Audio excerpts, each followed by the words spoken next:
Live షోకి తిరిగి స్వాగతం. ఇక అతిథుల పరిచయం శ్రీ కటారి శ్రీనివాసరావు గారు, మన రాజ్యం నేత, అలాగే విశ్లేషకులు. శ్రీ గౌతమ్ గారు, ఆంధ్రప్రదేశ్ కాంగ్రెస్ పార్టీ ప్రధాన కార్యదర్శి. ఆర్డి విల్సన్ గారు, ఆంధ్రప్రదేశ్ షెడ్యూల్ క్యాస్ట్ కార్పొరేషన్ మాజీ చైర్మన్, బీజేపీ నేత. అలాగే శ్రీ రాకేష్ కుమార్ గారు, టీఆర్ఎస్ నేత.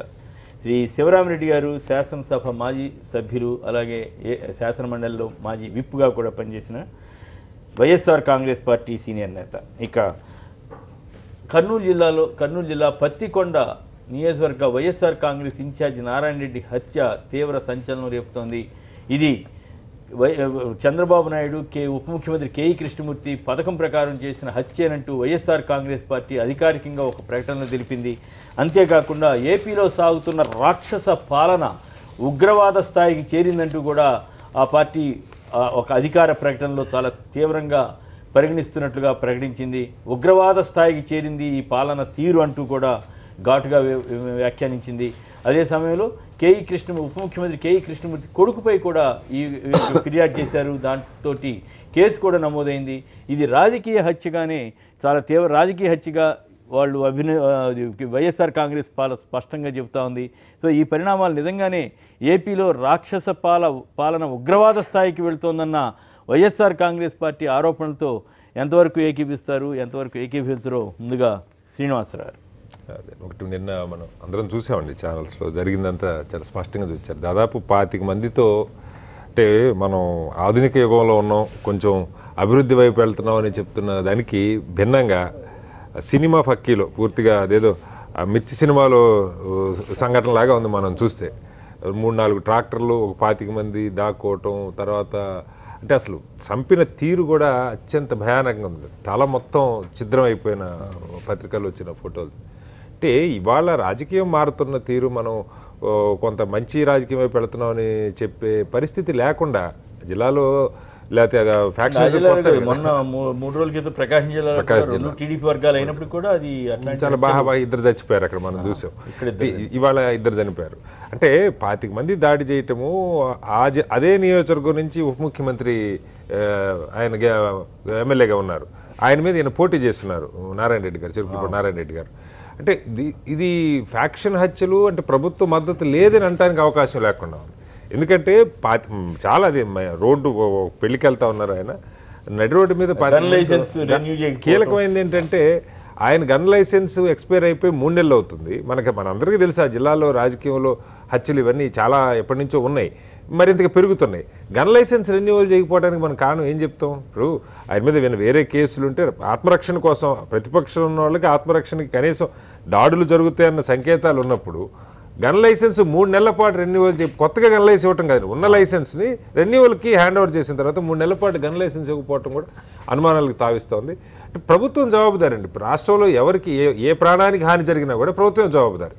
స్వయంగా ఉప ముఖ్యమంత్రి రిప్రజెంట్ చేస్తున్నటువంటి నియోజకవర్గంలో ఆయన మీద పోటీ చేసినటువంటి ప్రత్యర్థిని ఈ రకంగా దారుణంగా చంపడం అంటే అంటే గతంలో తెలుగుదేశం ప్రభుత్వం అధికారంలో ఉన్నప్పుడు అనేకం జరిగినాయి, ఇవాళ కొత్తగా జరిగిందని కూడా అట్లా. దీని మీద అందరూ స్పందిస్తూ ఉన్నారు. మళ్ళా ఈ హత్య రాజకీయాలు పెద్ద ఎత్తున జరుగుతూ ఉన్నాయి ఆంధ్రప్రదేశ్లో అన్న వాతావరణం అయితే కనపడుతుంది. ప్రభుత్వం దీనికి సమాధానం చెప్పాలి. నేను డిమాండ్ చేసేదైతే కేఈ కృష్ణమూర్తి గారు అక్కడ ఉప ముఖ్యమంత్రిగా ఉన్నారు, ఆయన నియోజకవర్గ ఎమ్మెల్యే. ఆయన పూర్తిగా బాధ్యతల నుంచి తప్పుకొని విచారణకు ఆదేశించాలి ఏం జరిగిందన్న దాని మీద. ఏపీలో రాక్షస పాలన ఉగ్రవాద స్థాయికి చేరిందన్నది వైఎస్ఆర్ కాంగ్రెస్ ఆరోపణ. మీరేమంటారు? ఇప్పుడు హత్యలు ఉగ్రవాదం అంటే అది కారణం, కాజ్ వేరు కావచ్చు, వాళ్ళు దేశం కోసం ఏదో ఇంకో దానికోసం ఉగ్రవాదం అనొచ్చు, కానీ జరుగుతున్న తీరు అంటే ప్రాణాలని బలి తీసుకోవటం కానీ మనకి ఎదురుంటే అసలు ప్రశ్నిస్తే, ఇప్పుడు విజయవాడ ఎప్పటి నుంచో చెప్తాను, విజయవాడలో ఏ ఒక్క చిన్న ధర్నా జరగాలన్నా, ఏ ఒక్క మీటింగ్ పెట్టాలన్నా అందరి మీద కేసులు పెట్టేటువంటి పరిస్థితి. అంటే ఉగ్రవాద పోకళ్ళు అయితే కనపడుతున్నాయి. 1 సైడెడ్గా ఉండాలి, మేము చెప్పిందే జరగాలన్న తీరు చాలా బలంగా అసెంబ్లీ సమావేశాల దగ్గర నుంచి మనం చూస్తే, ఉగ్రవాదం అంటే అందరినీ తుపాకి పెట్టి కాల్చేస్తున్నారని కాదు, కానీ ఆ పోకడలు, ఆ నియంతృత్వ పోకడలు అయితే చాలా బలంగా కనపడతా ఉన్నాయి. రైట్ శ్రీరామ్ గారు. ఇప్పుడు నారాయణ రెడ్డి గారు లాంటి మంచి నాయకుడిని ఇలా దారుణంగా హత్య చేయడం చాలా దురదృష్టకరం. దీనికి పూర్తిగా బాధ్యత చంద్రబాబు నాయుడు గారి అసమర్థపు పాలన. చంద్రబాబు నాయుడు గారే నిజంగా ప్రజాస్వామ్యవాది అయితే రిజిగ్నేషన్ చేయాల్సిన అవసరం ఎంతైనా ఉంది. ముందు ఆ పదవి నుంచి తప్పుకోవాలి. ఆ పదవికి అర్హుడే కాదు చంద్రబాబు నాయుడు. 3 సంవత్సరాలండి ఆయన ఎందుకు రాజీనామా చేయాలి? ఏమండి ఆయన ఎందుకు రాజీనామా చేయాలి? మరి ఇంకా ఆయన అసమర్థత వాళ్ళ కింద ఎవరు చేసినా ఆయనే బాధ్యుడు కదండి ముఖ్యమంత్రిగా. నువ్వు లా అండ్ ఆర్డర్ ఎక్కడ ఏ హత్య జరిగినా ముఖ్యమంత్రి రాజీనామా చేయాలా? ఏ ఆచ కాదు, ముఖ్యమంత్రి దాని మీన్స్ ఏమండి, బాధ్యత ఆయనదే. నైతిక బాధ్యత. అసమర్థత ఆ అధికారులందరినీ పోస్టింగ్ ఐఏఎస్ని ఐపీఎస్ని పోస్టింగ్ ఇచ్చేది ఎవరండి? మీరు. రాజయ్య గారు హోమ్ మినిస్టర్ కాదు, ఆయన డిఎస్పీ స్థాయి వరకు ఆయన ఇచ్చే పరిస్థితి ఉంటుంది. ఎస్పీలు ఐఏఎస్లు ఐపీఎస్లు కూడా ఈరోజు పచ్చ చొక్కాలు వేసుకొని పనులు చేసే కార్యక్రమం ఈరోజు ఆంధ్రప్రదేశ్లో జరుగుతున్న తీరు. ఈరోజు గతంలో ఏదో ఎస్ఐలో కానిస్టేబుల్ వరకు కొంత అధికార పార్టీకి ఎక్కువ ఉండే పరిస్థితి ఉంటే ఈరోజు ఎస్పీ స్థాయి నుంచి కలెక్టర్ స్థాయి నుంచి కింద స్థాయికి ఆదేశాలు పోతే ఈ కార్యక్రమాలు ఎట్లుంటాయి మీరు ఆలోచించండి. ఈరోజు పచ్చ చొక్క పూర్తిగా తొడుక్కున్నారు. మీరు 3 నెలల నుంచి గన్ లైసెన్స్ రినివల్ చేయలేదంటే దాని అర్థమేమి? మాకు సెక్యూరిటీ ఇవ్వండి అని ఎన్నిసార్లు బ్రతిమాలినా ఇంటెలిజెన్స్ డీసీనో ఆయన వెంకటేశ్వరరావు గారు కానీ కావచ్చు, లేకుంటే మిగిలిన ఎస్పీ లోకల్ ఎస్పీ మేము లా అండ్ ఆర్డర్ బాగా మెయింటైన్ చేస్తున్నాం, 24 గంటలు మేము ఆంధ్రప్రదేశ్లో చంద్రబాబు నాయుడు గారు చెప్పే డేగ కన్నుతో మేము చూస్తున్నామని. చంద్రబాబు నాయుడు గారి పరిస్థితి ఏంటంటే తన చేతిలో అధికారులు ఉండడానికి ఇప్పుడు సాంబశివరావు గారు డీజీపీగా బాధ్యతలు చేపించాను, ఇప్పటికీ ఇంకా ఆయన కన్ఫర్మ్ చేసిన పరిస్థితి లేదు. అంటే నా చెప్పు చేతుల్లోనే ఉండాలి, నేను కన్ఫర్మ్ చేస్తే వాళ్ళు నా హద్దు దాటుతారనే వాళ్ళని కన్ఫర్మ్ చేయడు, 1 నెల ముందు రిటైర్డ్ అవుతారనే వాళ్ళని 2 సంవత్సరాలు కంటిన్యూ చేస్తారు ఆయనకు కావాల్సి ఉంటే. అంటే కేవలం చంద్రబాబు నాయుడు గారు ఈరోజు అన్ని వ్యవస్థలను నిర్వీర్యం చేసే పరిస్థితి. ఈరోజు ఫర్ ఎగ్జాంపుల్ గుంటూరు ఆయన వచ్చినప్పటి నుంచి ఎన్ని మర్డర్లు అయినా తీసుకోమనండి. ఫ్రాక్షన్ని ఆ రోజు రాజశేఖర రెడ్డి గారు ఫ్రాక్షన్ లీడర్ అన్నారు, రాజశేఖర రెడ్డి గారు ఏనాడో ప్రోత్సహించలే, తన కంట్రోల్ చేసి ఆయన అప్పుడు ఆ పరిస్థితుల్లో అనుకుని ఉంటే ఆ 10 సంవత్సరాల కాలంలో తెలుగుదేశం పార్టీ వాళ్ళు మిగిలేవారండి. ఏ రాజకీయ నాయకుడైనా పదవిలోకి ఎలక్షన్ల వరకు రాజకీయం చేయాల్సిందే, ప్రతిపక్ష పార్టీ బలంగా ఉండాల్సిందే. ఇక్కడ చంద్రబాబు నాయుడు గారి ఆలోచన ధోరణి అలాగా లేదు. ఎట్టి పరిస్థితుల్లో రూలింగ్ పార్టీ ఏం చెప్తే అది వినాలి, మా చెప్పు చేతుల్లో ఒక్క నిమిషం, మన ప్రదీప్ రెడ్డి నారాయణ రెడ్డి సోదరుడు లైన్ లో ఉన్నారు, మీరు కంప్లీట్ చేయండి. ఒక సెకండ్. ఇప్పుడు పశ్చిమ గోదావరి జిల్లాలో ఒక ఎస్ఐని సిఐ వాళ్ళ డిపార్ట్మెంట్ చేస్తే మొత్తం 12 మంది ఎమ్మెల్యేలు 2 ఎమ్మెల్సీలు వాళ్ళ 14 మంది మా గన్మెన్లు వద్దు ఇమ్మీడియట్గా ఎస్పీని మార్చండి అని.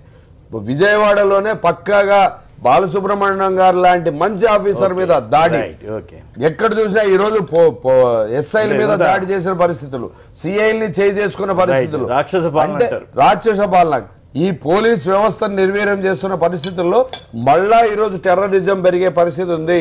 ఆ రోజు భూ పోరాటానికి వ్యతిరేకంగా చేస్తే ఈరోజు ఈ పెత్తందారులు ఫ్రాక్షనిస్టులకి వ్యతిరేకంగా వీళ్ళ కుట్రలకు వ్యతిరేకంగా పోరాడాల్సిన అవసరం ఎంతైనా ఉంది. కాబట్టి మళ్ళా భవిష్యత్తులో ఇలాంటి పరిస్థితి ఉత్పన్నమయ్యేకి చంద్రబాబు నాయుడు గారే కారణం. ప్రదీప్ రెడ్డి గారు నారాయణ రెడ్డి గారు ఎవరైతే హత్యకు గురయ్యారో వారి నారాయణ రెడ్డి గారి సోదరుడు లైవ్ లో మనతో మాట్లాడటానికి సిద్ధంగా ఉన్నారు. ప్రదీప్ రెడ్డి గారు చెప్పండి, ఇదంతా నారాయణ రెడ్డి గారి హత్య అందరూ ఖండిస్తున్నారు, బాధపడుతున్నారు, ఎట్లా మీరు డైరెక్ట్ గా కేఈ కృష్ణమూర్తి గారి అబ్బాయి పేరు రిఫర్ చేసినట్టున్నారు, వాళ్ళ సోదరులు సంబంధం ఉందని అంటున్నారు, ఎట్లా మీ దగ్గర నిర్దిష్టమైన ఆధారాలు ఉన్నాయా? ఏ ఆధారాలతో ఆ ఆరోపణలు చేస్తున్నారు? ప్రదీప్ రెడ్డి సార్, అంటే మా కుటుంబము మేము వ్యవసాయం చేసుకుంటూ రాజకీయం చేసేవాళ్ళం. మా ఫాదర్ని 1988లో కేఈ కృష్ణమూర్తి గారు మంత్రిగా ఉండి నీటిపారుదల శాఖ మంత్రిగా ఉన్నప్పుడు మర్డర్ చేయించినాడు. తర్వాత కూడా మళ్ళీ దాని తర్వాత కేఈ ప్రభాకర్ గారు ఎమ్మెల్యేగా పోటీ చేసినప్పుడు కూడా మా గ్రామంలోకి వచ్చి పెద్ద గొడవ చేసిపోయినాడు అప్పుడు ఒకసారి, అది కూడా ఎఫ్ఐఆర్ కేసు పెట్టడం జరిగింది. తర్వాత మళ్ళీ మా మరదలు ఇప్పుడు చనిపోయిన నారాయణ రెడ్డి భార్య కేడీసీసీ చైర్మన్గా చేసింది. అప్పుడు వెల్దుర్తి మండలం సొసైటీ ఎలక్షన్ల దగ్గర కూడా వచ్చి కేఈ ప్రభాకర్ గారు ఎమ్మెల్యేగా ఉంటూ వచ్చి దాని దగ్గర కూడా చాలా గొడవ చేసినాడు, అది కూడా అప్పట్లో కేసు రిజిస్టర్ చేయడం జరిగింది. తర్వాత కేఈ కృష్ణమూర్తి కుటుంబానికి ఎప్పుడు పదవి వచ్చినా మా కుటుంబాన్ని చంపి గెలవడం తప్ప వాళ్ళకి ఇంకా వేరే ప్రత్యామ్నాయం లేదు. ఆయన వాళ్ళ కుటుంబం నుంచి ఏ ఒక్క మనిషినైనా కోల్పోతే నష్టం ఎంత జరుగుతుందని కానీ ఏ కేసులన్నీ ఇరుక్కుంటే ఎంత ఇబ్బంది పడతారనేది ఆ కుటుంబానికి ఇంతవరకు తెలియడం లేదు. ఇప్పుడు వరకు కాన్స్టిట్యున్సీలో మా పత్తికొండ కాన్స్టిట్యున్సీ ఉండేదంతా అది బీసీ కాన్స్టిట్యున్సీ అని చెప్తాడు. ఈరోజు నారాయణరెడ్డితో పాటు చనిపోయిన దాంట్లో కూడా ఒక బీసీ బోయల పిల్లడు ఒకే ఒక్క కొడుకు వాళ్ళ తండ్రికి. మరి బీసీలను చంపించుకుంటుంటూ ఆయన బీసీ అని చెప్తాడు. ఆయన ఇప్పటి వరకు ఉస్కా మాఫియా చేసినాడు. దాని మీద ఆ ఉస్కా మాఫియా కోసం నారాయణరెడ్డి ఒక 15 గ్రామాలకు మా అందరి మీద వాటర్ పోతుంది. ఈ శాండ్ మొత్తం పోయి ఉస్క మొత్తం పోయిందంటే 15 గ్రామాల్లో రైతులు నిర్వీర్యం అవుతారని చెప్పి దాదాపు ఒక్కొక్క గ్రామానికి 200 కుటుంబాలు రోడ్లో పడాల్సిన పరిస్థితి వస్తుందని చెప్పి దాని మీద పోరాటం చేసి ధర్నాలు చేసి హైకోర్టులో వేసి ఉస్క మాఫియాను అడ్డుకున్నందుకు ఆ రోజు నుంచి కూడా నారాయణరెడ్డిని చంపాలని విశ్వ ప్రయత్నం చేసినాడు. ఈ విషయాన్ని మేము పోలీసులకి ఎన్ని విధాలు చెప్పినా కానీ వినే ప్రసక్తే లేదు. మన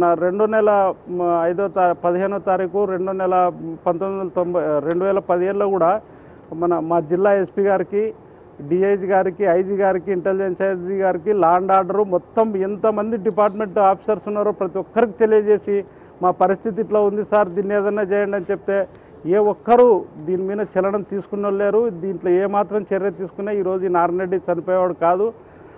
ఈ ఫ్యాక్షన్ రాజకీయాలు మానుకొని కేఈ కృష్ణమూర్తి ఆయన వయసుకు తగిన పనైనా చేయాలి. కానీ రాజకీయాల్లో ఎవరైనా పోటీ చేయొచ్చు, గెలిచవచ్చు. ప్రజలు అభివృద్ధిని చేసి గెలవాలి తప్ప ఇట్లా మనుషులను చంపుకుంటూ పోయి గెలవడం అనేది జరిగే పని కాదు.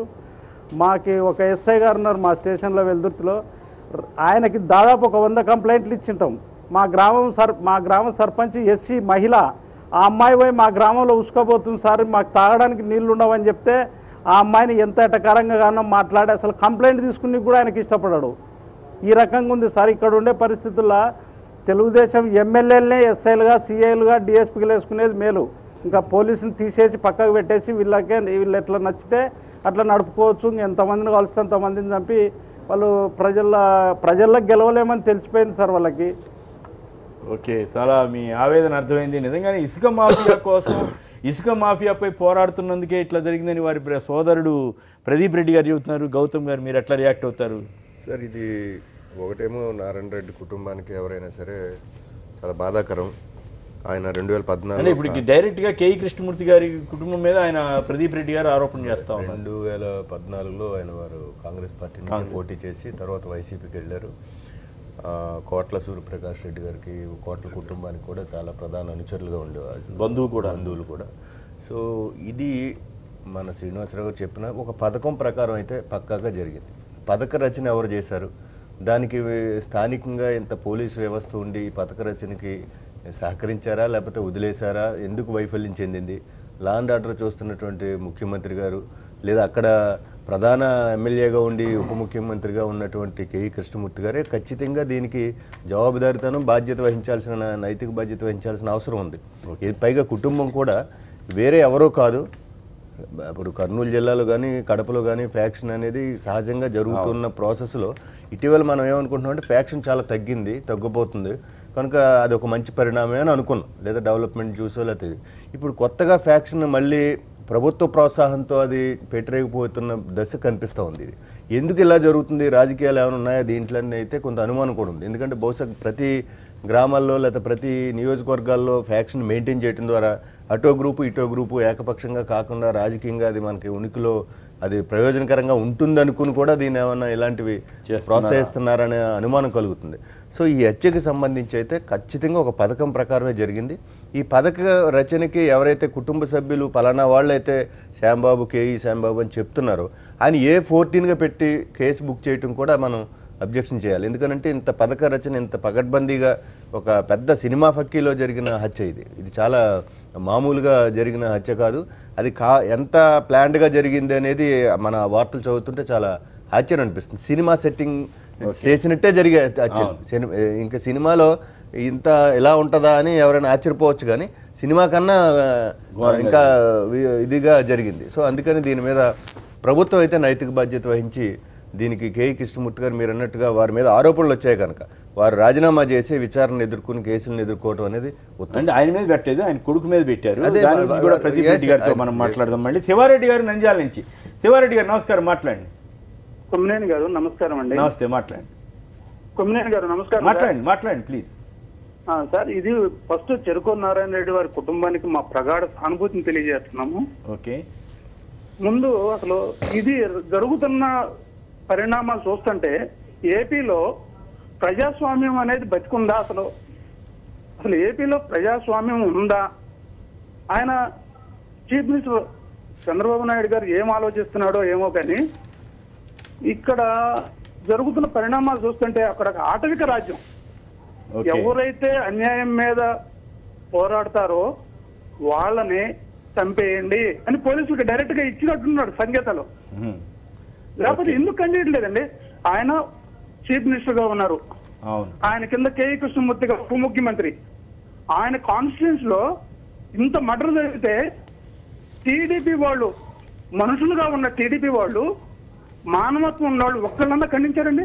ఖండించాలి. ఎవరైనా సరే సీఎం ఆఫీస్ నుంచి కూడా ఖండిస్తుంటే అది కొన్ని పద్ధతిగా జరిగినా కానీ ఇది అన్యాయము, ఇలాంటివి జరగనీయకుండా చూస్తాను. మంచి పాయింట్. ఇది వాళ్ళు పక్కాగా కావాల్సి చేపించారు. అంటే ఒక మంచి వ్యక్తిని ఉంటే మనకి ఇబ్బంది, మన రాజ్యం ఆటవిక రాజ్యం నడవదు అని ఆయన చంపించారు. ఎందుకంటే చెరుకూరు నారాయణ రెడ్డి ఇప్పటి వరకు కూడా మనకి ఎక్కడ మీడియాలో కానీ ఎక్కడ రాని వ్యక్తి. ఈ రోజు ఆయన చనిపోయాడంటే ఆంధ్రప్రదేశ్ అంతా కొత్త ఉడుకుతుందండి. Right, okay. ఇది ఏమైనా దారుణమైన పరిస్థితి, ఈ పరిస్థితి రాకూడదు. మీరు అన్నది సజెషన్ ఒకటి కరెక్ట్. ముఖ్యమంత్రి కార్యాలయం కానీ ముఖ్యమంత్రి గారు కానీ ఎక్కడ ఫ్యాక్షన్ హత్య జరిగినా మేము నిష్పక్షపాతంగా విచారణ చేయిస్తాం, తప్పు అది ఖండించి ఉంటే అదొక మంచి సంకేతం పంపించి ఉండేది. కానీ బహుశా నిన్న వేరే కార్యక్రమంలో బిజీగా ఉండటం వల్ల అది జరగలేదేమో. ఒకసారి విల్సన్ గారు. అంటే ఈ ఫ్యాక్షన్ హత్యల్లో అంటే మనకి ఇప్పుడు నారాయణ రెడ్డి గారు బలయ్యారు, అది బాధాకరం.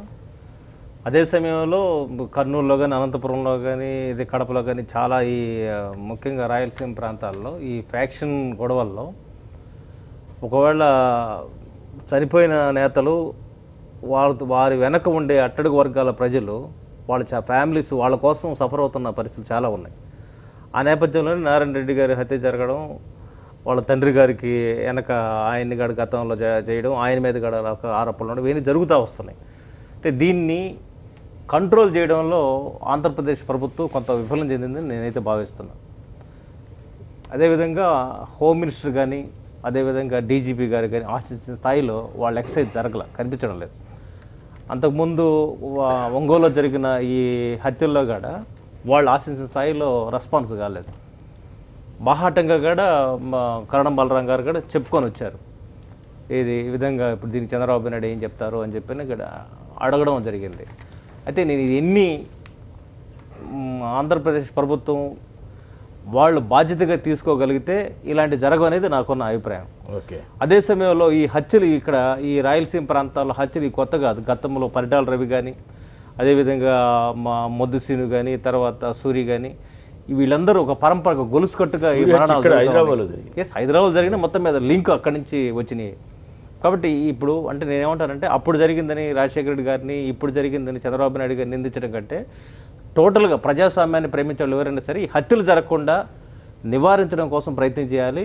కేవలం ఈ హత్యలు అనేది కేవలం ఒక వ్యక్తితో ఇద్దరితో పోయే హత్యలు కావు. ఎందుకంటే ఇప్పుడు ఆయన డైరెక్ట్ గ్రూప్ రాజకీయాలు నడుస్తున్నాయి. డైరెక్ట్ గా వారు ప్రదీప్ రెడ్డి గారు ఏం చెప్పారు, డైరెక్ట్ గా కేఈ కుటుంబమే చేయించిందని చెప్తున్నారు. నేను కర్నూలులో బీడీగడ్ చేశాను. కప్పట్రాల వెంకటప్ప నాయుడు హత్య దగ్గర నుంచి అంతకుముందు పోలీసు వేషాలు వెళ్ళి చంపడం ఇవన్నీ కూడా నేను ప్రత్యక్షంగా నాకు తెలిసిన సమాచారం.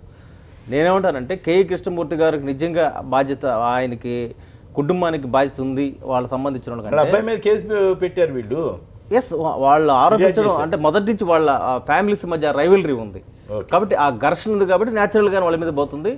అయితే దీని మీద మొత్తం మీద ఏం చేయాలంటే సీఎం గారు నిజానిజాలని ఆయన వెలుగుదీసి ఆయన చర్యలు చేపట్టకపోతే ఆయనకి కూడా చెడ్డ పేరు వస్తుంది. అదేవిధంగా ప్రభుత్వానికి మీకు కేఈ కుటుంబానికి మధ్య ఉన్న ఘర్షణల నేపథ్యం కూడా ఇద్దరు కాలం చాలాసేపు వెయిట్ చేస్తున్నారు. మరొకరు మాసేమ బాబు గారు కడప నుంచి. మాసేమ బాబు సార్ నమస్కారం సార్. అక్కడ నమస్కారం. మాట్లాడండి సార్. ఏం లేదు, నారాయణ రెడ్డి గారు నాకు పరిచయస్తుడు. నేను రైల్వే కాంట్రాక్ట్ చేస్తుంటే 1997లో అక్కడ డోన్ లో మాకు ఇష్ట అవసరం వచ్చింది సార్. మాకు పార్ట్నర్ గా అప్పుడు గంగులు ప్రభాకర్ రెడ్డి గారు కూడా ఉండేవారు. నేను పోయి ప్రభాకర్ అని చెప్తే పోయి ఇసుక అడిగాను సార్. అన్నదమ్ములు ఇద్దరు వద్దన్నారు సార్. మా ఊర్లోగా ఇసుక ఎద్దద్దన్నా మా రైతులకు మా పొల్ల అందరికి ప్రాబ్లం వస్తుందని ఆనాటికి ఆయన ఇసుకని ఎత్తకుండా ఉన్నారు సార్. ఓకే. ఇప్పుడు ఈ రాజకీయ ఎత్తున్నారు కాదు sir, this is murder for gain sir. Murder for gain. Gain ఏదైనా వాళ్ళకి లాభం కోసం చంపితే అంత నీచమైన మర్డర్ అనేది లేదు సార్. అంత మర్డర్లలో నీచమైన మర్డర్ సార్. ఆయన సార్ ఒక ఆయన చెప్తున్నాడు కప్పట్రాల వెంకటప్ప నాయుడు గారిని. కప్పట్రాల వెంకటప్ప నాయుడు గారు వాళ్ళ ఊర్లో 20 మందికి ఊచకోతకొస్తే వాళ్ళు రివల్ రేసి చంపింది సార్. నారాయణ రెడ్డి గారికి సంబంధం లేదు. నారాయణ రెడ్డి గారిని కుట్ర కేసులో పెట్టి ఆ కేసు కొట్టేశారు సార్. మీరు చెప్పాల్సింది నారాయణ రెడ్డి గారిని ఆయనతో పోటీ చేసిన హరిచక్రపాణి రెడ్డి గారు, కోట హరిచక్రపాణి రెడ్డి గారు ఇద్దరు కలిసి పోటీ చేస్తారు సార్ కేఈ కృష్ణమూర్తి గారి మీద. చేస్తే నారాయణ రెడ్డి గారికి 35,000 ఓట్లు వచ్చాయి. హరిచక్రపాణి రెడ్డి గారు ఓడిపోయింది 6,000 ఓట్లు వచ్చేస్తారు. వాళ్ళిద్దరు బంధువులు దగ్గర వాళ్ళు సిద్ధాంతాల కోసం పోటీ చేసుకున్నారు, ఓడిపోయారు. వాళ్ళిద్దరు కలిసి ఉంటే కేఈ కృష్ణమూర్తి గారు 20,000 ఓట్లతో ఓడిపోయాడు సార్. ఇది సార్ అక్కడ కేఈ వాళ్ళ నవీన్ గారు ఎవరికి సంబంధాన్ని కాదు, వీళ్ళ కక్షలు కార్పణ్యాలకి అడుగు వర్గాలు కూడా బలి అవుతున్నారని చెప్తున్నాను. వాళ్ళ అనుచరుల పేరుతో ఉన్న అట్టడుగు వర్గాల ప్రజలు వీళ్ళ కోసం నంద్యాల నుంచి మరొకరు లైన్ లో ఉన్నారు. నంద్యాల నుంచి హలో నమస్కారం అండి, మాట్లాడండి. రామసుబ్బారెడ్డి నంద్యాల నుంచి నమస్కారం. ఏం లేదు సార్, ఇక్కడ కర్నూలు జిల్లాలో ఇప్పుడు ఈ మధ్యనే మామూలుగా గోవిందపల్లిలో 2 మర్డర్స్ జరిగినాయి. ఓకే. అవును, అది కూడా గంగుల ప్రభాకర్ రెడ్డి వాళ్ళ అనుచరులు వాళ్ళు కూడా ఈ మధ్య వైసీపీలోనే ఉన్నారు ఇద్దరు కూడా. దీన్ని బట్టి ఏమంటే ఒకవేళ పోలీసుల మీద తిరుగుబాటు, తణుకు ఎమ్మెల్యే కావచ్చు ఇంకోరు కావచ్చు, పోలీసుల మీద తిరుగుబాటు 3 నెలల నుంచి లైసెన్స్ ఇవ్వకుండా మరి మా ఎస్పీ గారు ఏం చేస్తారో నాకు అర్థం కావడం లేదు అసలు. ఎందుకంటే నేను చాలా స్ట్రిక్ట్ అని చెప్పుకుంటుంటారు భువనగిరి అరెస్ట్ విషయంలో అప్పట్లో. మరి ఎందుకు రెన్యువల్ చేయలేదు, పోలీసుల పాత్ర ఏమిటి అనేది కూడా దర్యాప్తు చేయాల్సిన అవసరం ఉంది అని నా అభిప్రాయం సార్. రైట్, బాగా చెప్పారు. రాకేష్ గారు, నిన్న జరిగినటువంటి నారాయణ రెడ్డి గారు కావచ్చు, సాంబశివుడు కావచ్చు, ఇద్దరికి కూడా వాళ్ళ కుటుంబాలకు ప్రగాఢ సానుభూతి తెలియజేస్తూ వాళ్లకు అండగా వైఎస్ఆర్సీపీ నాయకత్వం ఉండాలని చెప్పేసి ఆ కుటుంబాలని ఆదుకోవాలని చెప్పేసి కూడా విజ్ఞప్తి చేస్తూ ఇక్కడ ఈరోజు ఒక ఉప ముఖ్యమంత్రి కాన్స్టిట్యున్సీలోనే దారుణంగా అంటే ఆయన మీద కంటెస్ట్ చేసినటువంటి అభ్యర్థినే నరికి చంపారంటే దీనిలో వెనుక రాజకీయ కోణం లేదు అని మన మిత్రుడు బీజేపీ నాయకుడు చెప్పడం హాస్యాస్పదంగా ఉంది. కాదండి నేను చెప్పేది ఏంటంటే నేను అనేది దాని గురించి ఎక్కడెక్కడో జరిగినటువంటి హత్యలు రైట్. ఇప్పుడు నారాయణ రెడ్డి గారు చనిపోయిన నారాయణ రెడ్డి గారు వాళ్ళ నాయన చంపబడ్డాడు, ఆయన చంపబడ్డాడు. మరి నారాయణ రెడ్డి గారు ఎవరన్నా చంపినట్టు ఎక్కడన్నా హిస్టరీలో ఉందా? అట్లాంటిది అయితే ఏం లేదు. మరి ఇక్కడ వరకు ఇన్ఫర్మేషన్ ఎక్కడ కూడా లేదు. కానీ దాంట్లో కోణానికి పరిటాల రావు గారి కోణమో లేకపోతే మధ్యల చెరువు సూరి కోణమో ఇంకేదో కోణాలన్నీ కటప్ప వెంకటప్ప నాయుడు అని చెప్పేసి ఇంకా వాళ్ళకి తెలిసిన పేర్లని చెప్పారు. నేను అనేది ఏంటంటే మీ మిత్రపక్షం అయితే కావచ్చు, మాకు కూడా తెలుసు అండి. లేలే మాకెందుకు తెలియదో మాకు కూడా తెలుసు, మాకెవరెవరు తెలుసో మాకు అన్ని తెలుసు. మీ గుంటూరులో మాకెందుకు తెలియదు చెప్తున్నాము.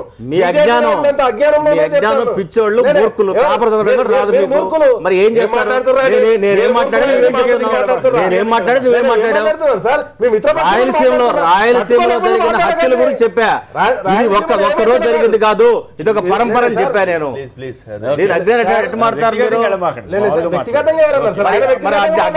నువ్వు ఏం మాట్లాడుతున్నావు నీకు తెలియదు.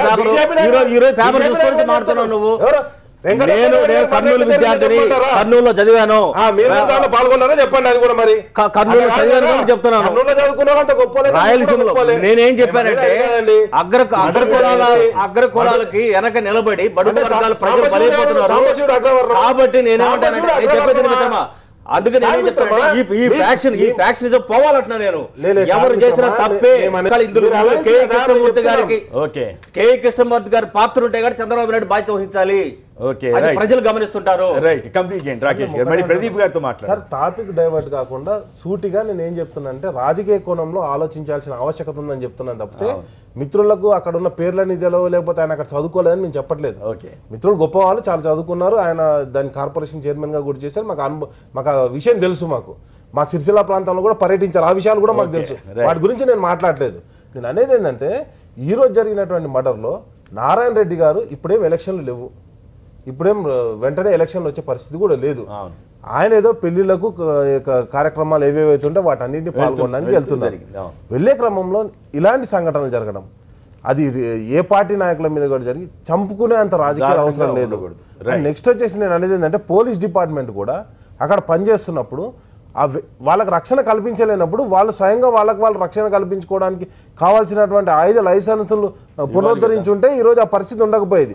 మేము ఒకటే అంటున్నాం, అంటే ఎట్లయినా వాళ్ళు రక్షించలేని క్రమంలో వాళ్ళని వాళ్ళు రక్షించుకోవడానికి ప్రయత్నం చేస్తారని చెప్తున్నారు. కానీ ఒకటి ఇక్కడ మాత్రం రాబోయే కాలంలో, అంటే ఇది ఆరంభం మాత్రమే, రాబోయే కాలంలో తప్పకుండా, ఎందుకంటే ఆ ఆంధ్ర ప్రాంతంలో, అంటే ఏదైతే ఆంధ్రప్రదేశ్ ప్రాంతంలో ఈ ఫ్యాక్షనిస్ట్ హత్యలు అనేది పరంపర కొనసాగుతూ ఉంటుంది. మొన్న రీసెంట్గా గుంటూరులో జరిగింది, ఇంతకుముందు మిత్రులు చెప్పినట్టు కర్నూలులో జరిగింది, మళ్ళీ ఇంకో హత్య జరిగింది.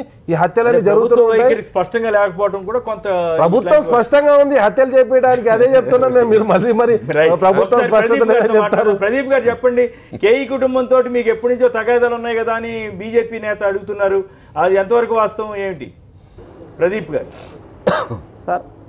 సార్ ఆయన ఇప్పుడు మన బీజేపీ నేత గారిని ఒకసారి పత్తికొండ కాన్స్టిట్యున్సీకి వచ్చి ఎంక్వైరీ చేస్తే కేఈ కృష్ణమూర్తి కుటుంబం నుంచి ఎన్ని కుటుంబాలు ఫ్యాక్షన్లో ఇబ్బంది పడి నాశనం అయిపోయినారో, ఆయన సొంత మండలం కృష్ణగిరి మండలానికి వచ్చి ఒక్కసారి ఎంక్వైరీ చేయమని చెప్పండి సార్. ఆయనకి ఇక్కడ విషయాలు తెలియకపోవచ్చు. ఆయన వచ్చి ఒక్కసారి ఒక్కొక్క గ్రామంలో తిరిగితే ఒక్కొక్క గ్రామంలో మినిమం 4-5 మంది దాకా మర్డర్ చేపించి ఆయన రాజకీయంగా ఆ రకంగా ఎదిగినాడు తప్ప ప్రజాక్షేత్రంలో గెలిచేది కాదు సార్ ఆయన చేసింది. సార్కి తెలియదేమో. ఆయన ఒకసారి కర్నూలు జిల్లాకు వచ్చి పత్తికొండ కాన్స్టిట్యున్సీలో కేఈ కృష్ణమూర్తి సొంత మండలం కృష్ణగిరి మండలంలో ఎంక్వైరీ చేయమనండి. ఎన్ని గ్రామాల్లో ఫ్యాక్షన్ పెట్టినాడు, ఎంతోమంది బలైపోయినారు ఆయన రాజకీయానికి, ఒక్కసారి ఎంక్వైరీ చేయమనండి సార్ సార్ని వచ్చి.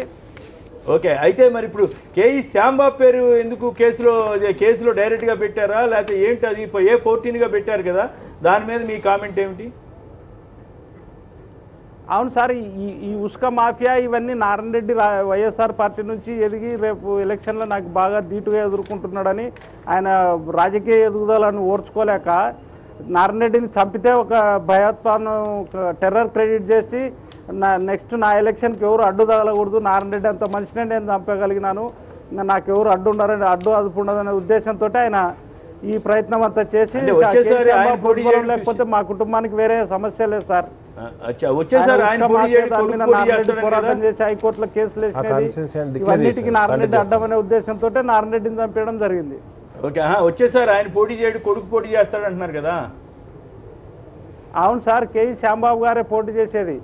ఓకే, ఇప్పుడు ఆయనతోటే మీకు డైరెక్ట్గా ఘర్షణ ఏర్పడుతోందా? అంటే ఇప్పుడు మరి రాజకీయంగా వాళ్ళు అడగొచ్చు కదా. కేఈ శ్యాంబాబు గారి మీదనే ఉస్కా మాఫియా నడిపించింది ఆయన్నే.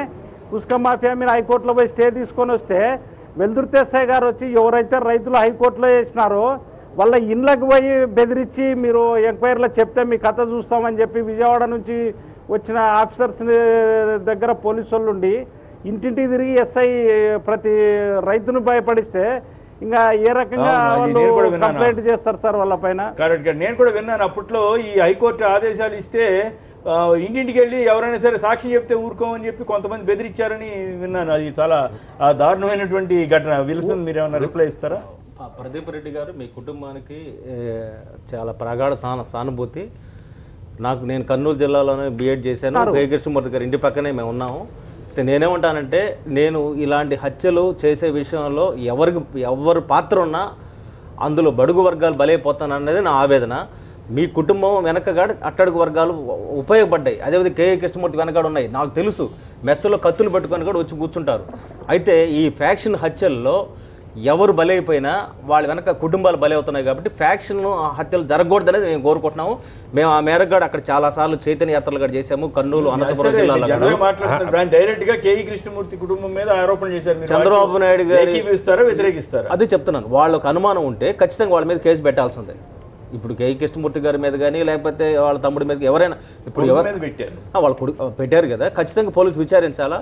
అదే సమయంలో ఎస్పీ గారు 3 నెలల పాటు ఆయనకి ఆయనకు లైసెన్స్ ముందుగా రెన్యువల్ చేయకపోవడం అనేది అనుమానాస్పద అంశం. అది దాని గురించి కూడా నేను అనేది విల్సన్ గారు అర్థం చేసుకోవాల్సింది, హత్య రాజకీయాలు పోవాలా, ఫ్యాక్షన్ పోవాలి, ఇది అందరూ చెప్పే మాట. అది కాదు సమస్య. ఇప్పుడు ఎప్పుడు ఫ్యాక్షన్ కొత్తగా వచ్చిందని కూడా ఎవరు అనట్లా.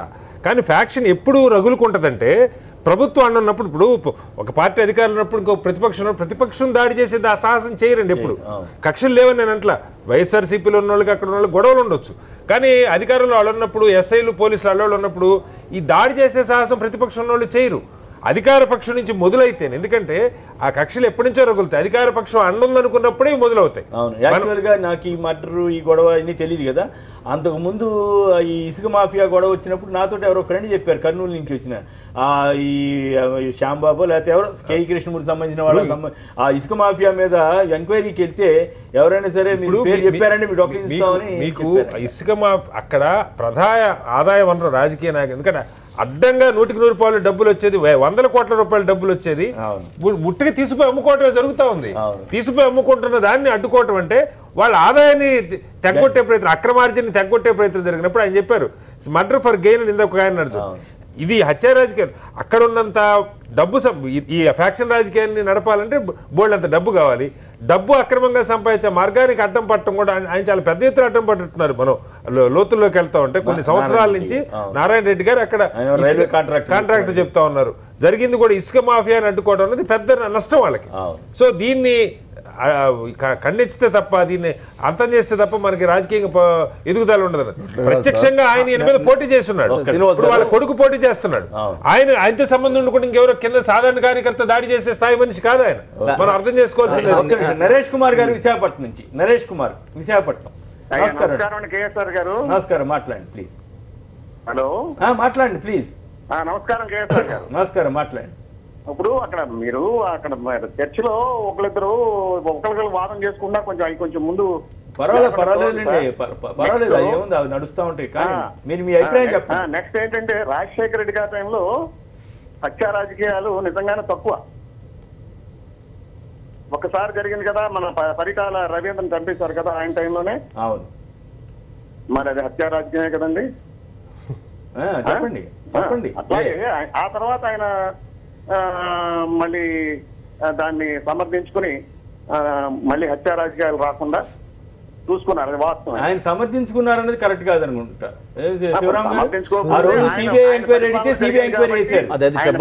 జరిగింది కాబట్టి అది వాస్తవంగా ఆయన మళ్ళీ దాన్ని రాకుండా చూసుకున్న మాట వాస్తవం.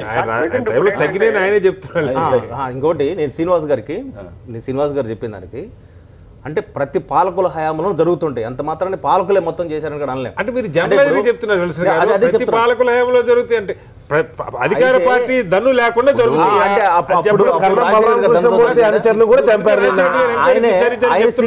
నేను చెప్పిన మాటల సారాంశాన్ని కొంచెం అర్థం చేసుకోండి. అలాంటి జరగకూడదు అంటున్నాము. అదే సమయంలో మొత్తం చంద్రబాబు నాయుడు గారు చేశారు, లేకపోతే ఆయనే చంపించారు కూడా మనకు అవకాశం ఉండదు. అది మనం ఖండిద్దాం. ఏం చెప్పారు అప్పుడు? జయశ్రీదేవారెడ్డి గారి పేరు మీద కేసు పెట్టారు. కేసు పెట్టి ఇప్పుడు ఆయన తెలుగుదేశంలో క్యాండిడేట్, ఆయన ఎంపీ అయ్యాడు. అప్పుడు జరుగుతా ఉండే రాజకీయంగా అండ ఉన్న అయితే ధైర్యంగా సిబిఐ ఎంక్వైరీ కేసాడు. సిబిఐ ఎంక్వైరీ వేశారు, క్లీన్ షీట్ తీసుకుంటారు. వైజాగ్ నుంచి ప్రదీప్ గారు నరేష్ గారు ఏదో మాట్లాడారు. ఈరోజు పరిటాల రవి గారు అంతకుముందు ఎన్ని చేసినారనే దాని మీద ఇంతకుముందు చాలా మంది ఆ ప్రాంతంలో చెప్పారు. ఆ కుటుంబ కళాలు ఎవరంటే ఆయన ఎమ్మెల్యే నారాయణ రెడ్డి వాళ్ళ కుటుంబానికి చాలా కాలం నుంచి వాళ్ళ నాయన్ని చంపడం, వాళ్ళ బ్రదర్ని చంపడం, మళ్ళీ ఆయన వీళ్ళని ఇది చేసుకోవడం, ఈ కుటుంబాల మధ్య అది జరుగుతున్న పోరు మనందరికీ తెలుసు. దాని ఊరు తెలియదనే కాదు. ఎమ్మెల్యే నారాయణ రెడ్డి గారే సూర్యగాళ్ళ ఫాదర్. వాళ్ళ కుటుంబానికి ముందు వాళ్ళంతా ఫ్రెండ్సే. రవి గారి ఫాదరు ప్లస్ ఈ నారాయణ రెడ్డి వీళ్ళంతా ఒకటే. చెన్నారెడ్డి అదే మరి రమణారెడ్డి వీళ్ళందరినీ చంపడం అదే మరి.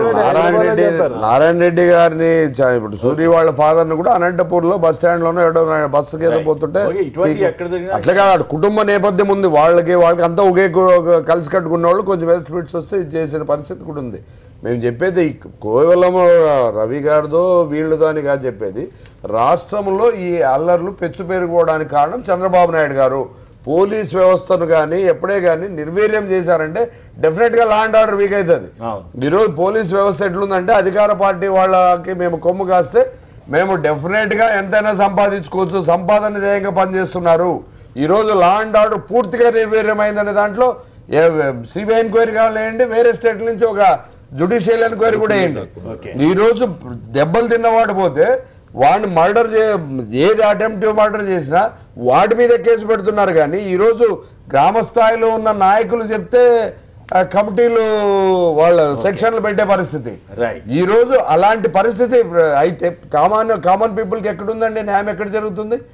అలాంటి దీన్ని నిర్వీర్యం చేయొద్దండి. సొసైటీలో మీరు ముఖ్యమంత్రికి పర్మనెంట్ కాదు, మేము పర్మనెంట్ కాదు, ఏ పార్టీలు కూడా డెఫినెట్ గా లా అండ్ ఆర్డర్ మెయింటైన్ చేయాల్సిన అవసరం ఉంది. ఐఏఎస్ కానీ ఐపీఎస్ కానీ ఒక సెకండ్ అది కాదండి, ఒక వ్యవస్థను వీళ్ళు పోలీస్ వ్యవస్థ కానీ అధికారులు ఐఏఎస్ ఐపీఎస్ కానీ పోలీసు కానీ వీళ్ళు ఓతు తీసుకున్నప్పుడు మేము అన్నిటికీ అట్టగా సార్ జనరల్ కాదు. ఈ రోజు కామన్ పీపుల్ బాధపడుతున్న విషయం అక్కడ చెప్తున్నాం.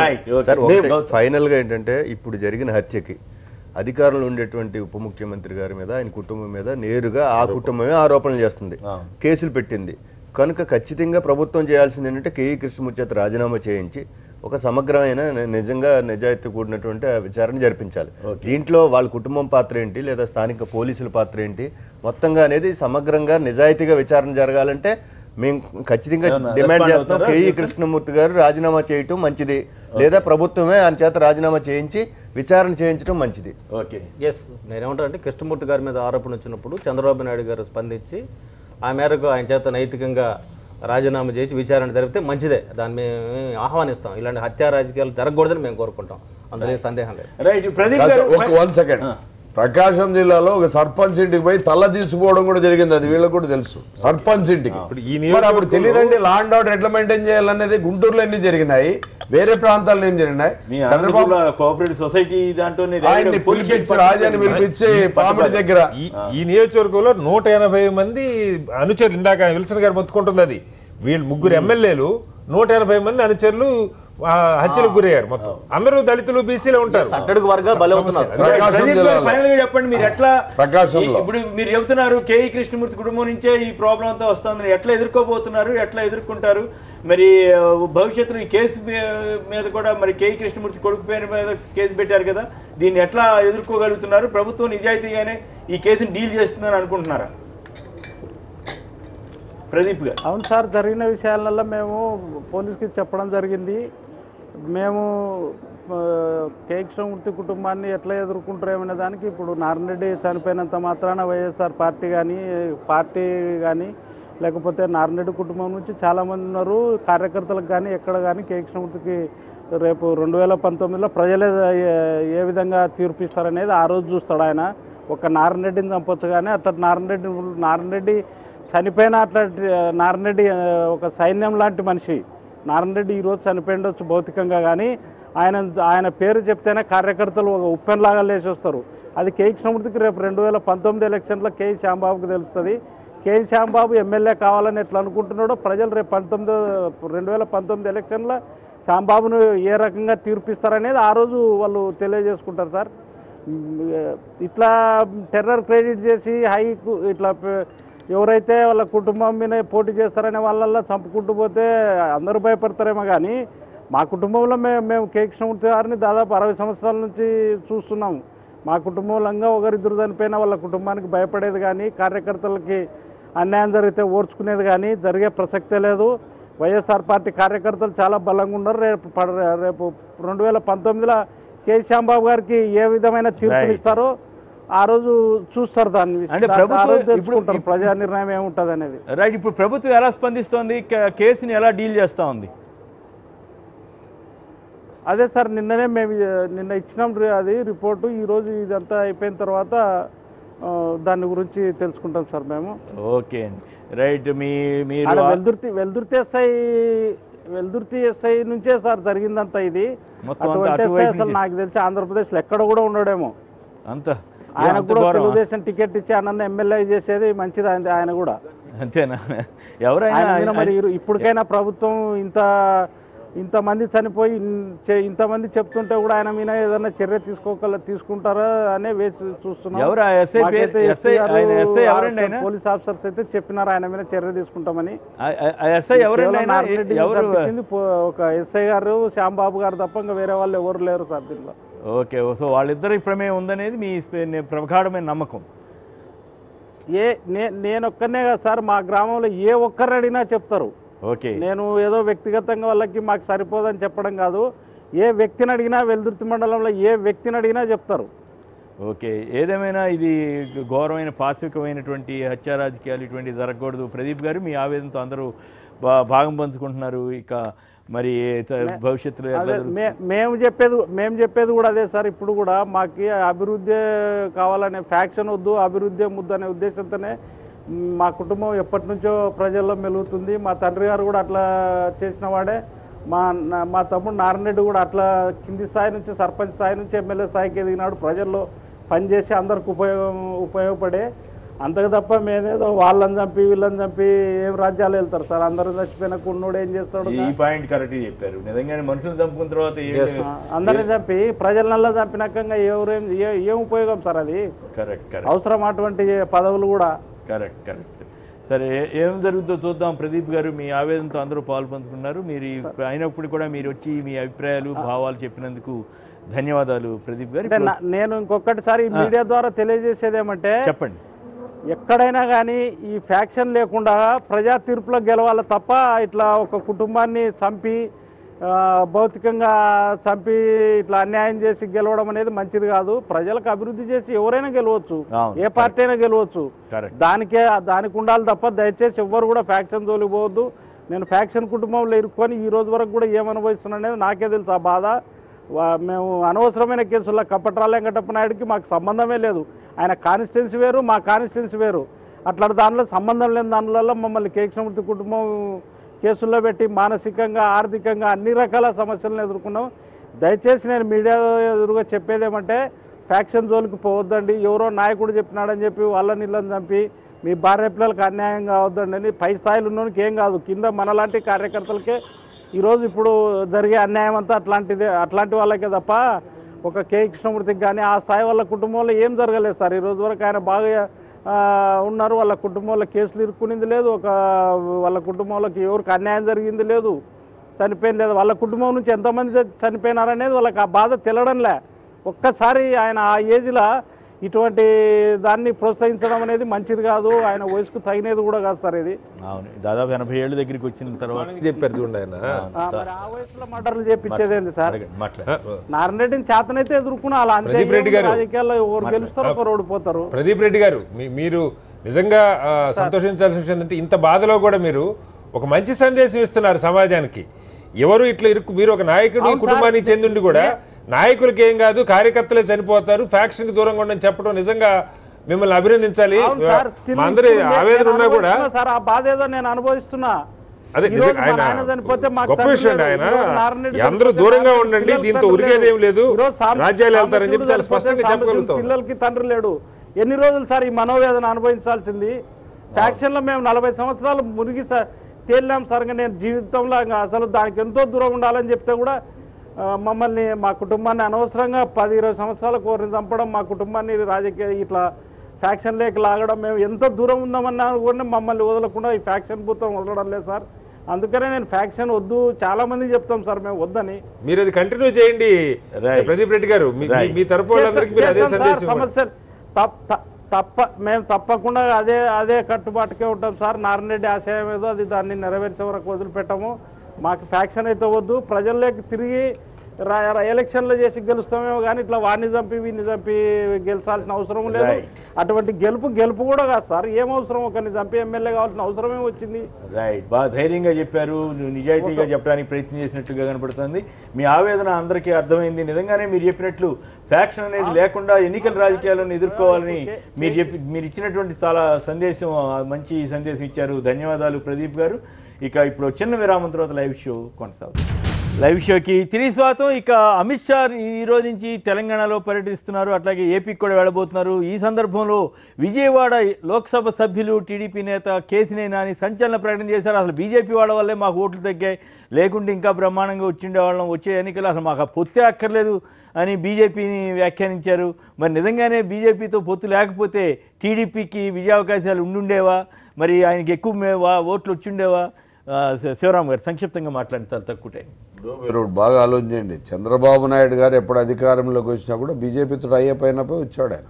ఎప్పుడైనా చూసుకోండి 99 ఎప్పుడైనా ఆయన వచ్చిన ప్రతిసారి వాళ్ళతో టైఅప్ చేసుకుని ఆయన పవర్లోకి రావడం జరిగింది. లేకుండా 99లో గెలిచే ప్రశ్నే లేదు ఆయన. మరి ఇప్పుడు అక్కర్లేదు అంటున్నారు బీజేపీతో. అంటే బెదిరింపులు ఇది పెడుతున్నారు పార్టీ క్యాడర్తో. ఆయన మాట్లాడు చంద్రబాబు నాయుడు గారి వ్యూహమే ఆయన మాట్లాడు. ఆయన మనసులో మాట వేరే వాళ్ళతో చెప్పిస్తాడనమాట.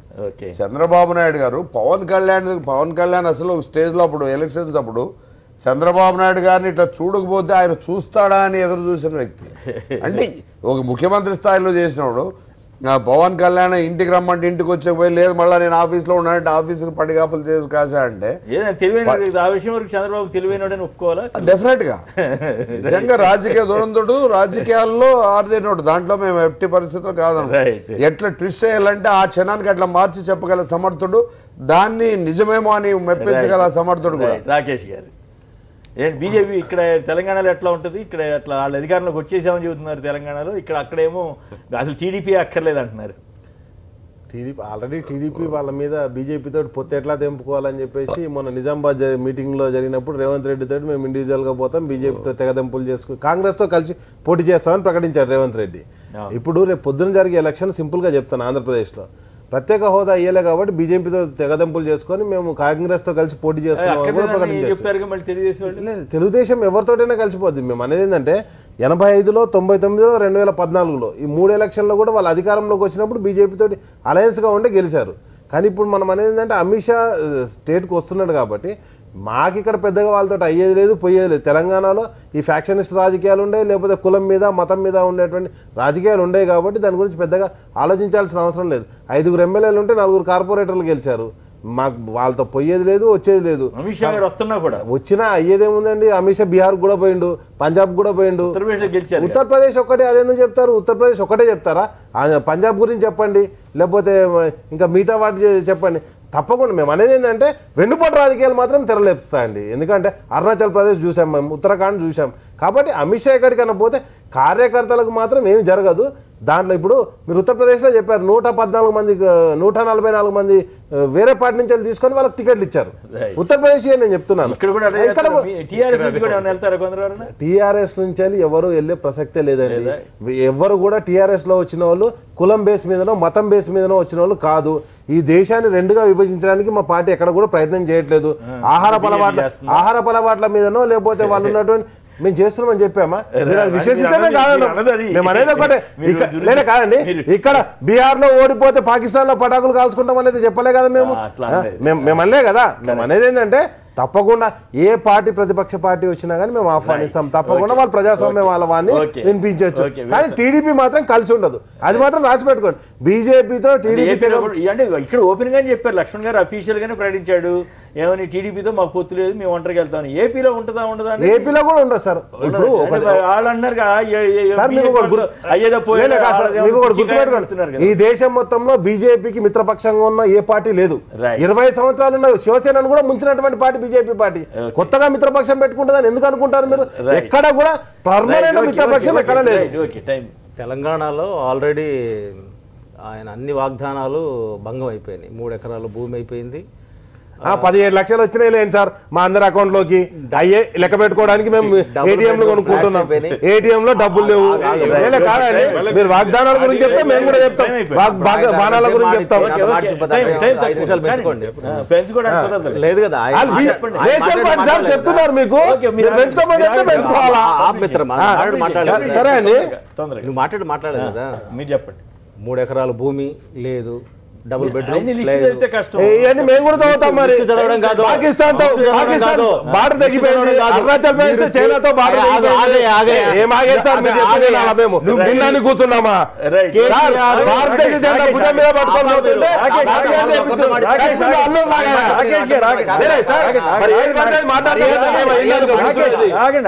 సార్ బీజేపీ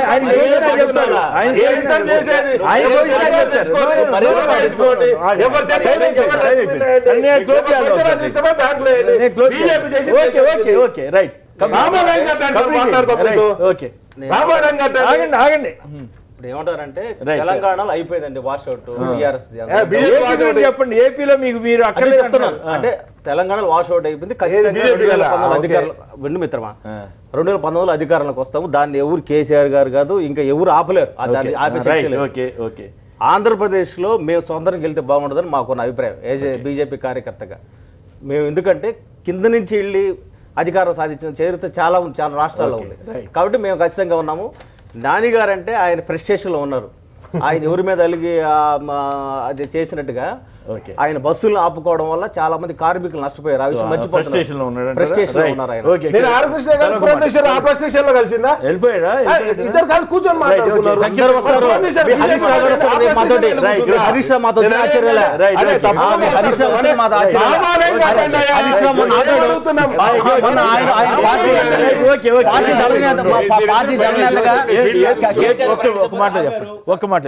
ఏపీలో భారతీయ జనతా పార్టీ ఆంధ్రప్రదేశ్కి ప్రత్యేక హోదా ఇవ్వలేదనేటువంటి కోపం భారతీయ జనతా పార్టీ మీద, చంద్రబాబు మీద ఉంది. వారు కలిసి ఉన్నా విడిపోయినా నెక్స్ట్ వచ్చే వాళ్ళు కాదు. ఇప్పుడు ఇందాక శివరామరెడ్డి గారు చెప్పారు, చంద్రబాబు గారు అంత రాజకీయ దురంధుడు ఎవరు లేరు. రేపు పొద్దున ఈ 5 ఏళ్ల పరిపాలన వైఫల్యాన్ని ఎవరో ఒకళ్ళ మీద వేయటానికి వాళ్ళని అడగండి అని తప్పు కాదు, కానీ ఆనందకు వాళ్ళు